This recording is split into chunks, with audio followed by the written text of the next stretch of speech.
Olá pessoal, tudo bem? Este vídeo então será uma reflexão sobre a questão judaica em Portugal, especialmente a respeito desta compensação ou deste reparo histórico que há mais ou menos 10 anos o governo português propôs aos descendentes de judeus sefarditas. Ao mesmo tempo eu vou refletir esta questão em comparação a algumas questões de reparo social ou de reparação histórica aqui no Brasil. E por fim, eu gostaria de fazer uma reflexão do Brasil atual, pois Portugal no século XVI expulsou pessoas, ou deixou sair, permitiu a saída de pessoas que muito estavam a contribuir com o desenvolvimento da nação, e isso teve um revés nos séculos seguintes. E o Brasil? O Brasil está no momento de perseguição de intelectuais, de total desprezo e desleixo para com a educação e o ensino superior, e estamos a perder aqui no Brasil muitos ganhos de governos passados. Então eu vou refletir sobre isso também, o que pode ocorrer com o Brasil no futuro. Então fiquem aí, espero que gostem do conteúdo, e se quiserem comentar, fiquem à vontade, tá bem? Se não é inscrito, inscreva-se, e muito obrigado. Pois então, para quem não viu, eu recomendo que vocês cliquem aqui para ver os vídeos, especialmente o primeiro vídeo, no qual eu comento sobre a expulsão dos judeus em Portugal.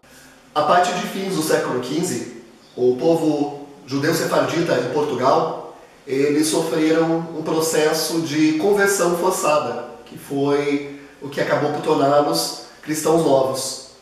Após esta denominação pejorativa de cristão novo ou marrano, eles passaram a sofrer muitos preconceitos e perseguições, o que motivou a mudança, a migração para outras regiões do mundo, como Turquia e principalmente ali a Holanda, um país muito livre, Amsterdã. E neste processo, muitos intelectuais, médicos, artistas, pessoas que realmente se dedicavam à ciência e à educação, à filosofia também, como é o caso do Spinoza, abandonaram Portugal. Eles que no passado, e seus descendentes, seus ascendentes, contribuíram tanto para o desenvolvimento do país e o tornou esta nação que passou a explorar o mundo, que teve a capacidade, a tecnologia e a ciência de desbravar os mares antes desconhecidos. Portanto, a saída dos judeus para Portugal representou sim uma grande perda, um grande desfalque intelectual e, podemos dizer assim, educativo. E hoje, infelizmente, fazendo uma comparação, sem querer ser anacrônico, eu vejo que o mesmo está ocorrendo no Brasil. Um processo de perseguição a artistas, a universitários. Muitas vezes, os estudantes das universidades federais são vistos como pessoas maléficas, usuários de droga, pessoas que não fazem nada, sendo que todos os países que contribuem, que investem em ciência e educação, eles recebem uma resposta muito positiva quanto aos avanços tecnológicos e ao próprio desenvolvimento humano, político e econômico do próprio país. Basta ver a Alemanha, Canadá, os países nórdicos, a própria Coreia do Sul, teve um grande investimento em educação. Finlândia é um exemplo, um milagre, chamado um milagre, graças ao investimento especialmente na educação básica, mas também na formação dos professores. E o Brasil? O Brasil está num estado lamentável. Muitos professores perderam muitos cursos que incentivavam a sua formação continuada. As bolsas de estudos da CAPES e CNPq foram descontinuadas. Nenhuma nova bolsa foi implementada no ano de 2020. Portugal, por exemplo, forneceu muito mais bolsas para os seus estudantes, que é um número muito, muito inferior. Acredito que os estudantes universitários portugueses representam mais ou menos 1/100º da quantidade de estudantes brasileiros. E eu tenho vários amigos lá em Portugal que receberam bolsa de doutoramento e mestrado também, sendo que a bolsa de doutoramento em Portugal ela equivale mais ou menos ao dobro do valor da bolsa aqui no Brasil. E aqui no Brasil, todos os meus amigos que possuíam, e as notícias que eu vejo é que não terão, pelo menos a um certo prazo, nenhum incentivo à continuação dos estudos ou então à promoção de pesquisas. As universidades brasileiras estão sendo sucateadas, está tendo um grande desprestígio e o que se vê é a fuga de muitos estudantes, especialmente universitários, para fora do país. Eu sou um exemplo disso. Eu fui fazer doutoramento em Portugal porque aqui no Brasil eu sabia que eu não teria perspectivas de bolsa de estudos, além também porque a vida aqui no Brasil não estava muito favorável. Portanto, o que ocorreu com os judeus em Portugal hoje está a ocorrer aqui no Brasil. Há alguns artigos, inclusive, a falar de fuga de cérebros. Muitos brasileiros intelectuais estão fugindo das calamidades deste governo. Então, Portugal está a receber muitos destes, mas não só. Estados Unidos, Alemanha, Finlândia, outros países, Inglaterra, estão a receber essas pessoas que poderiam estar aqui no Brasil, a contribuir para a sociedade brasileira, a desenvolver a ciência, a transformar essa educação tão precária, que merece sim críticas e uma reforma bastante grande, mas qual que é o incentivo? E é até mesmo complicado a pessoa fazer por recursos próprios, pois ela acaba sendo mal compreendida. Há uma maré paira no ar, tanta ignorância aqui no Brasil, que mesmo as boas ações, as ações que cuidam dos mais carenciados, as ações um tanto revolucionárias, acabam por ser taxadas de comunistas ou então de inimigos, e as pessoas acabam por ser perseguidas. É uma tristeza o que está a ocorrer com o Brasil, e eu infelizmente não vejo melhores perspectivas de futuro para este país. É lamentável. Um país sem educação, sem ciência, um país que não se preocupa com o passado, que não se preocupa com os erros, com a correção dos erros, é um país de futuro incerto.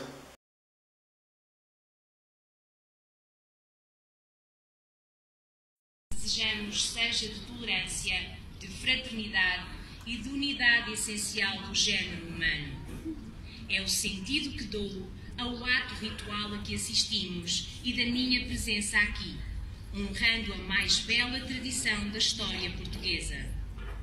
Em nome de Portugal, quero pedir perdão aos judeus das perseguições que foram vítimas na nossa terra. Assim disse. Hoje, cumpridos 30 anos sobre este ato que ilustra não só a nossa história local contemporânea, mas que também marca o espírito de todos aqueles que pugnam pela construção de sociedades mais civilizadas, mais fraternas e plurais, estamos, pois, hoje novamente aqui, a valorizar um ato que, pela sua natureza humana, que pela sua dimensão política e pelo indelével valor histórico. Assim como ocorreu e ocorre com todas as nações, Portugal passou por bons momentos e maus momentos. Passou por momentos e acontecimentos elogiáveis e também agiu de forma muitas vezes equivocada. Devemos lembrar que esta questão da perseguição dos judeus não se deveu exatamente ao governo de Portugal, mas especialmente à Igreja Católica, que até o início da modernidade ela realmente tinha uma grande, podemos dizer assim, uma grande função na administração do poder sobre as pessoas, especialmente durante a Idade Média. A Igreja Católica, ela inclusive ditava as regras morais e muitas vezes auxiliava os reinos em questões, inclusive militares, como nós sabemos das cruzadas. Portanto, esta união Igreja e Estado manteve-se em Portugal, até próximo, o governo de Pombal, que realmente começou a romper os laços com a Igreja. Dessa forma, do século XV, a Igreja exercia ainda um forte poder, tanto em Portugal, Espanha, Itália e outros países latinos, enquanto que na Holanda, a Igreja Católica ela já não era aquela força. Aliás, hoje, a Holanda, por exemplo, é um país onde muitas igrejas estão a se tornar livrarias, bibliotecas, até cafés, pois é um dos países com menos religiosidade do mundo. E havia muita liberdade, tanto econômica, tanto a questão de negócios e também a das práticas religiosas. Por isso que muitos luso-judeus ou portugueses de origem judaico-sefardita, eles acabaram se deslocando para Amsterdão. Então, a igreja possuía o seu tribunal da Inquisição, do Santo Ofício, e eram eles quem julgavam e perseguiam os judeus. Vamos também ver um pouco o outro lado. O outro lado seria que o judeu, ele possuía, de certa forma, um microcosmo, ou seja, um mundo próprio entre si. Até hoje, em locais onde os judeus são bastante presentes, eles possuem uma sociedade, compartem, né, de ideais, de práticas culturais muito fechadas entre si.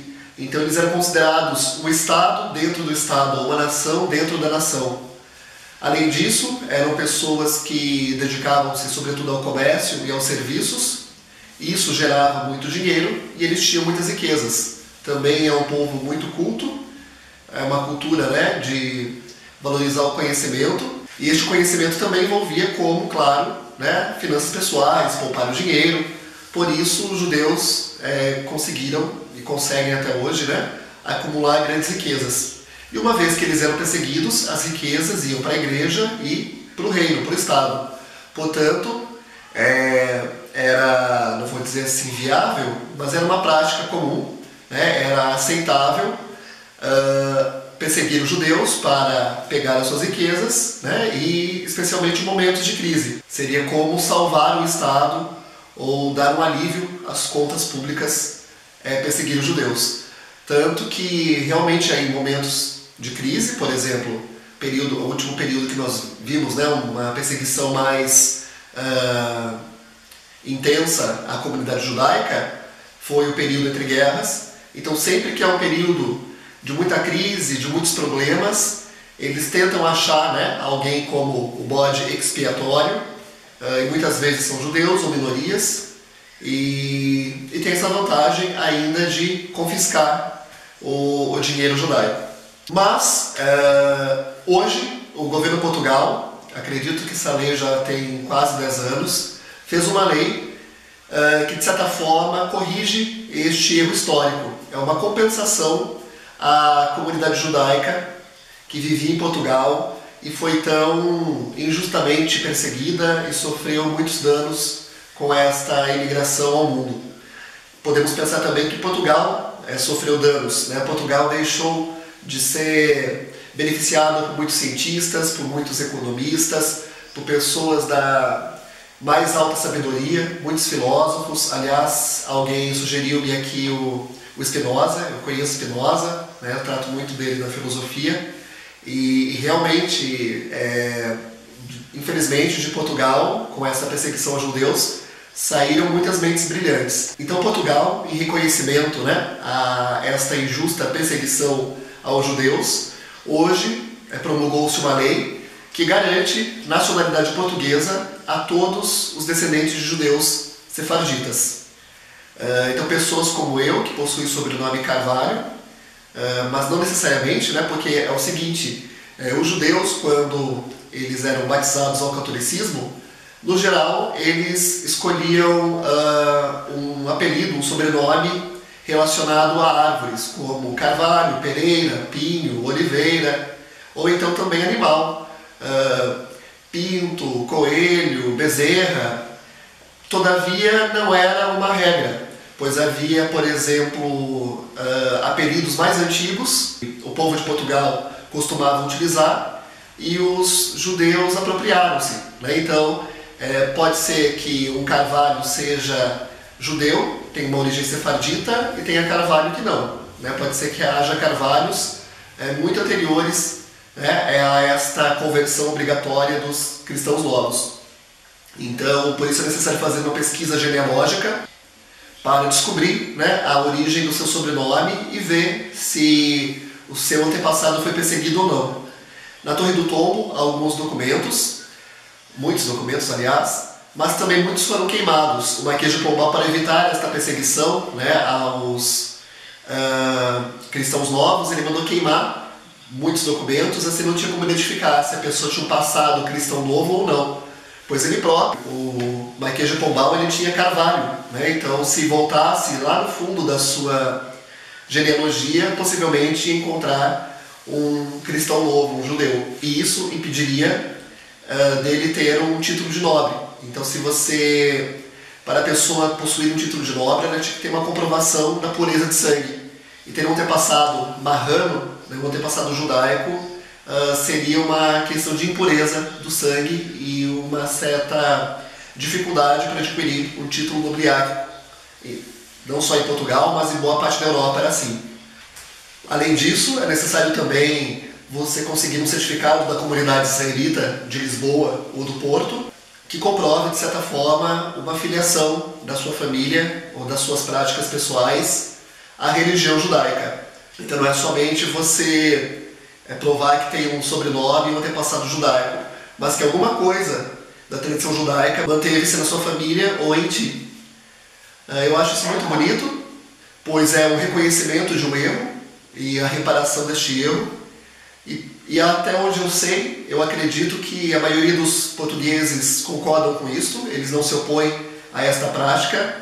E fazendo uma comparação aos brasileiros, os brasileiros, por exemplo, condenam e criticam muito a questão das cotas raciais, que é favorecer ou facilitar para que a população descendente dos escravos, dos antigos escravizados, acedam ao ensino superior, o que era uma prática muito difícil, dadas as condições sociais precárias que muitos descendentes de escravizados viviam e vivem até hoje. Portanto, muitos brasileiros, especialmente os brasileiros que apoiam este governo, que também é contrário às cotas raciais, fazem uma verdadeira crítica e também muitos manifestos contrários a este reparo histórico que o governo brasileiro, o último governo brasileiro, tentou fazer. E muitos desses criticam reparos históricos e práticas e políticas sociais. Hoje vão a Portugal, querem viver lá ou estão a viver lá, beneficiando de políticas sociais de um país que tem uma tendência socialista muito forte, que é um país social-democrático, governado pela esquerda, e eles não se tocam, né? Ou eles não são inteligentes o suficiente para refletir o quão incoerentes eles estão sendo. No Brasil, e até mesmo lá, eles criticam as práticas e as políticas sociais do governo brasileiro, ou dos governos brasileiros passados, e lá em Portugal, eles desfrutam das benesses e das políticas de um governo social-democrata, que aliás garantem uma vida de excelente qualidade a estes brasileiros lá. Então é uma questão para se refletir, né? Eu vejo muita incoerência neste discurso e nessa atitude desses brasileiros que são um tanto insensíveis, né? A grupos minoritários e a compreensão da história e de povos que sofreram sim e devem ter o seu reparo ou a sua compensação nos dias atuais. Eu sou totalmente favorável. O vídeo é este. Eu queria terminar com essa reflexão, né, para que sejamos sim mais sensíveis às minorias. Eles merecem nosso apoio. Se hoje muitos, né, estão necessitados ou são discriminados, que ainda há discriminação contra judeu, contra negro, né, isso deve ser extinguido. E também a pessoa, por ter esse estigma, ela merece sim receber um certo apoio, seja através de políticas sociais, seja através da legislação, e isso ajuda a termos uma sociedade um tanto mais equilibrada e justa. Eu acho que a justiça social é algo muito bonito e algo que pode deixar a nossa sociedade tornar-se mais harmônica e nós mais irmãos.